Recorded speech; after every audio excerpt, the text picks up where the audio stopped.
Bonjour, je vous présente mon livre Devenir formateur indépendant, publié aux éditions La Pépinière. Voilà, je m'appelle Georges Vigreux, je suis l'auteur du livre, et si je l'ai écrit, c'est pour fournir toute mon expérience, tous les conseils que je peux vous apporter, à vous qui voulez devenir formateur, et les réunir dans un petit ouvrage facile à lire, avec surtout beaucoup d'exemples concrets et beaucoup de conseils à suivre. Voilà, donc je vais en parler très rapidement, on va consulter ensemble les différents chapitres. Voilà, donc on va commencer par savoir quelle formation vous devez avoir si vous voulez être formateur. Il n'y a pas vraiment une école pour devenir formateur, hein, je parle d'école classique. Bien sûr, il y a des formations pour acquérir le sens pédagogique si vous le souhaitez, ou pour avoir ensuite peut-être la possibilité de passer une certification. Mais avant tout, ce que je vous recommande d'avoir, c'est de l'expérience. Autrement dit, si vous venez de sortir de l'école, si vous êtes encore uniquement avec la théorie et vos diplômes, ça ne suffira pas. Il vaut mieux avoir un petit peu comme moi, quelques petits cheveux blancs sur la tête et surtout avoir longtemps pratiqué un métier, bien le connaître, pouvoir en parler et donc à partir de là, pouvoir former d'autres personnes. Il faut bien entendu aimer le contact avec les autres, avoir beaucoup de patience, parce que certains sont un petit peu difficiles. Il faut savoir s'adapter donc aux différents profils, aux différents cas des personnes que vous allez rencontrer face à vous. Et puis sinon, à part toutes ces petites choses-là, c'est un métier fantastique. Il y a très rarement la possibilité de s'ennuyer, chaque jour est différent, les clients sont toujours différents, ils ne sont pas aux mêmes endroits, on voyage pas mal. On apprend beaucoup de choses parce qu'un formateur doit se former lui-même en permanence. Voilà. Donc il y a beaucoup de choses très intéressantes. On va voir ensemble les grandes lignes. Je ne vais pas vous faire une vidéo de 10 heures non plus, même si je suis passionné, vous allez vous en rendre compte assez rapidement. On va commencer par ce qui n'est pas rigolo. S'il faut d'abord choisir, c'est un statut fiscal, parce que quand vous allez proposer des prestations, vous allez devoir les facturer. Et donc bien évidemment, il faut que vous puissiez d'abord vous déclarer à l'URSSAF, première des étapes à accomplir, et ensuite choisir si vous allez être entre société, une SA, une SARL, une URL, une SASU, c'est pas les noms qui manquent en France, on aime bien créer et compliquer les choses d'un point de vue administratif. J'aurais une petite préférence aujourd'hui si vous êtes seul à vous proposer la SASU, c'est une SAS unipersonnelle, une société, je vous laisse voir dans le livre plus en détail de quoi il s'agit. La SARL aussi est un grand classique si vous voulez travailler avec une autre personne, donc avoir des associés. Et puis sinon, il y a le fameux domaine de l'auto-entrepreneur. Là, allez-y avec un petit peu plus de précaution, c'est bien pour commencer, si vous voulez tâter le terrain. Sachez que lorsque vous aurez par exemple atteint le seuil maximal de chiffre d'affaires réalisé sous ce statut, vous allez devoir revenir en arrière, reprendre toute la comptabilité de ce que vous avez fait auparavant et changer de statut. Donc ce sont des démarches qui vont vous embêter alors que vous serez déjà en plein en train de faire vos prestations et que vous n'aurez pas forcément le temps de changer de statut. Donc réfléchissez bien. Pour vous aider à réfléchir, vous avez là-dedans un comparatif des différents types de statuts, non seulement sur le point de vue administratif, mais là aussi très important sur la protection sociale. Vous n'êtes peut-être pas malade aujourd'hui, mais on ne sait jamais. Vous avez peut-être des enfants, il faut aussi penser à leur protection sociale. Et donc là aussi, il faut choisir en fonction du statut que vous allez prendre. Vous aurez droit à la sécurité sociale, au fameux RSI qui est en train d'être, on va dire, transformé, peut-être de disparaître même. Donc vous allez avoir plein de choses comme ça à prendre en compte au niveau administratif avant de vous lancer. Très important, réfléchissez bien avant, parce qu'une fois que vous serez lancé, ça sera difficile de revenir en arrière, ça vous fera perdre du temps et de l'énergie.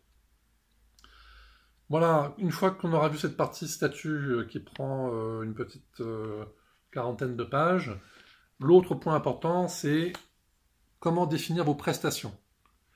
C'est bien d'être formateur, mais qu'est-ce que vous allez proposer, sur quoi vous allez former? Donc sur votre propre expérience professionnelle, bien évidemment, il faut la définir, il faut la coucher sur papier, et de façon à pouvoir créer une prestation qui sera d'une journée, de 2 journées, de 3 journées. À vous d'être capable de la découper en périodes, de la chiffrer, de voir ce que vous pouvez mettre dedans, et surtout à qui vous allez vous adresser. Voilà, donc là, il y a toute une partie de préparation de ces prestations, et si ça ne suffit pas, si vous avez besoin en plus que l'on vous explique de quelle manière animer une session de formation, et bien hop, on fait un petit peu de publicité pour un deuxième livre qui est la suite du premier, donc qui va être créé, animé et vendre ces formations. Et donc là, vous allez avoir vraiment le b.a.-ba, des méthodes pour enseigner aux différentes personnes, pour animer, en fonction des types de personnes que vous allez rencontrer. Si vous faites des formations pour des managers, vous n'allez pas vous adresser à eux de la même manière que si vous faites une formation pour, je ne sais pas, moi, du personnel médical, par exemple. Donc chacun a son propre langage, sa façon d'apprendre, ses petites habitudes aussi auxquelles il ne faut pas déroger. Voilà, donc il y a beaucoup de choses à voir. Je les explique. Bien entendu, vous allez devoir prévoir de vous faire connaître. Donc il vous faut à minima un site internet. Vous voyez, comme moi je fais par exemple une petite vidéo comme ça sur un média, ça peut aussi être extrêmement intéressant pour vous faire connaître. Je la fais avec mon téléphone, la qualité est peut-être pas terrible, mais au moins je n'ai pas besoin d'investir dans énormément de moyens. Et c'est facile à mettre en ligne sur YouTube par exemple. Voilà, donc vous préparez vos prestations, calculez à quel prix vous allez travailler. Donc là je vais refaire encore un petit point important que j'explique dans ce livre. Le prix d'une prestation, ce n'est pas forcément le prix des prestations de vos confrères et charmants concurrents que vous trouverez sur Internet. C'est d'abord, à minima, le prix que vous devez vous toucher pour pouvoir survivre à la fin du mois. Ça se calcule comment? Il y a des petits exemples de calcul là-dedans. Vous additionnez toutes vos charges. Vous rajoutez bien entendu ce que vous aurez à payer aux impôts. La TVA, vous pensez à l'extraire de votre calcul. Et derrière, vous allez avoir donc ce qui va rester, la marge que vous pourrez vous faire. Et vous multipliez ça par le nombre de jours auxquels vous pensez travailler dans un mois. Vous ne travaillerez pas, surtout au début, 22 jours dans un mois, ne rêvez pas. Donc comptez peut-être plutôt une quinzaine de jours. Essayez une fourchette basse en étant pessimiste.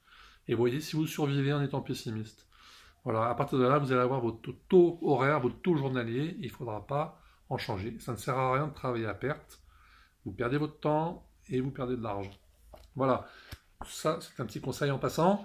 J'en ai plein d'autres dans le livre, bien entendu. Je suis là pour vous le présenter.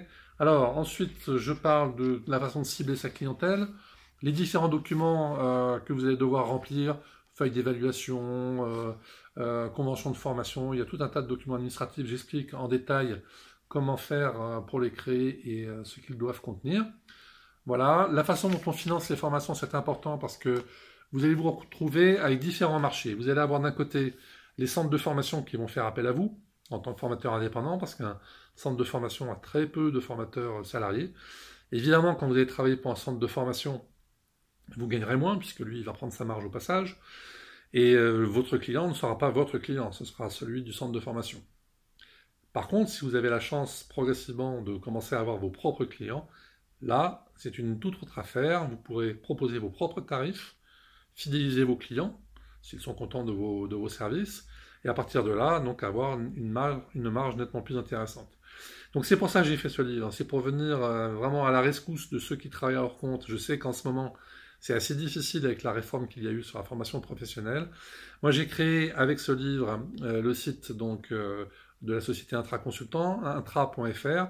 Vous pouvez vous y inscrire gratuitement, vous pouvez proposer vos prestations, et donc ça vous ferait un moyen, en plus, de vous faire connaître dès le départ et de peut-être vous trouver vos premiers clients. Voilà, intras.fr, intras.fr, allez-y, ça coûte pas plus cher. Alors, qu'est-ce que je vais vous dire après? Bon, on va pas vous faire les 200 et quelques pages de livre, hein. J'explique comment financer les formations en passant par les OPCA, le fonds GESIF, le compte personnel de formation, tout ceci. Je ne rentre pas dans les détails, vous l'avez dans le livre, vous l'avez sur Internet. Il y a par contre beaucoup de petits tuyaux que vous ne trouverez pas comme ça sur Internet, pas mal de petites choses à savoir. Et puis, j'explique une petite partie un petit peu plus amusante, les différents profils d'apprenants que vous allez trouver face à vous. Je vous explique qu'il y a des gens qui sont plutôt du type rêveur, d'autres du type assisté, parfois des apprentis sorciers. Oui, on trouve de tout ça, on trouve des gens très très bien, c'est pas le souci. On va dire qu'ils ont des petits penchants, et donc il faut être capable de vous y adapter. Se faire connaître, donc comment vous créez votre site, comment vous pouvez quel contenu vous allez le mettre, comment vous allez faire pour le rendre vivant et surtout vous apporter des clients.